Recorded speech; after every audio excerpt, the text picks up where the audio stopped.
হাটে তালা চাবিও আছে, এখানে তালাও ঠিক করা হয়। কাকা এই হাটে তালা ঠিক করে থাকেন। কাকা কি শুধু তালাই তালাই ঠিক করেন না? তালা চাবি, গ্যাস, পাতি, আচ্ছা, আপনি কি শুধু এই হাটের দিনই করেন? কিছু হাটের দিনে করি। আর অন্যান্য দিন বাসায় বাসা থাকেন? তাহলে কি ওই সময় কি কৃষি কাজ করেন নাকি না? না, মুদি দোকান আছে। মুদি দোকান আছে? তার মানে মুদি দোকানের পাশাপাশি এই কাজটা করতেছেন। কত বছর ধরে আছেন কাকা এই পেশার সাথে? এটা আমাদের জন্মগত পেশা। জন্মগত পেশা। তাহলে কি আপনার আব্বাও কি এটা করতেন? আমার 14 বছর হয়ে গেছে। আচ্ছা, তবে এখন ব্যবসা কেমন যাচ্ছে? এখন একটু নর্মাল, আগের মতন ব্যবসা নাই, এখন মাল নাই। যেমন একটা সময় তো ধরেন মানুষ নষ্ট হলে ঠিক করতো, এখন তো মানুষের প্রবণতা হলো নষ্ট হয়েছে নতুন কিনি। দেখা গেল 100 টাকার মাল আর বয়ে গেলে 50 টাকা ফালে এটা নতুন কিনে নাও। আচ্ছা কাকা, তালা ঠিক করতে রেট কিভাবে ঠিক করেন? এটা তালার পয়েন্ট বুঝে। পয়েন্ট বুঝা? যেমন এখানে তো আপনার কয়েকটা তালা আছে, এই বড় তালাটার ঠিক করতে- এটা চাবির রেট 100 টাকা, হ্যাঁ।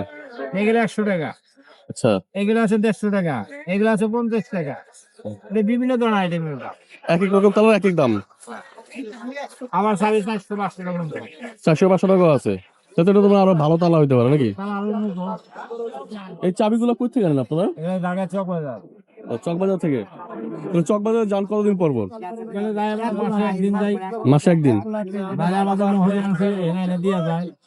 ওই কি চকবাজার থেকে এসে দিয়ে যায়? হ্যাঁ, দিয়া যায়। তাহলে এখানে কি কোনো ডিলার আছে নাকি না আপনাদের? মনে করেন আমারও দিয়ে আবার একটু উন্নত মানের পাইকার আছে, হ্যাঁ। মহাজন আছে, তারা নিয়ে আসে, তাদের কাছে আমরা এই চাবিগুলো কি হিসাবে কিনেন, পিস হিসাবে নাকি না সহজ আছে। শ হিসাব? শ কত করে না? এখানে আছে 500 টাকা শো আছে, 1000 টাকা শো আছে, মানে চাবির 300 টাকা শো আছে, কোয়ালিটি বুঝে দাম নির্ধারণ। আবার 1000 টাকা শো আছে। বুঝতে পারছি। আচ্ছা, কাজ করছেন? না, সে কাজ করছি, নর্মাল কাজ। আচ্ছা, একটু কম কাজ নাকি? আচ্ছা, কাজের বাজার খারাপ। আপনার খরচা আছে 300। ও মানে এখানে বসলে কত দিতে হয়? এখানে তো হয় প্রায় 120 টাকা 40। আচ্ছা, এই খাজনা। 120 টাকা।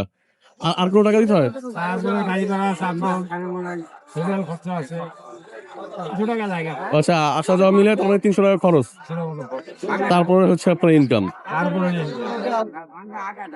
বুঝতে পারছি। যাক কাকা, ধন্যবাদ, কথা বলে ভালো লাগলো। আসসালামু আলাইকুম।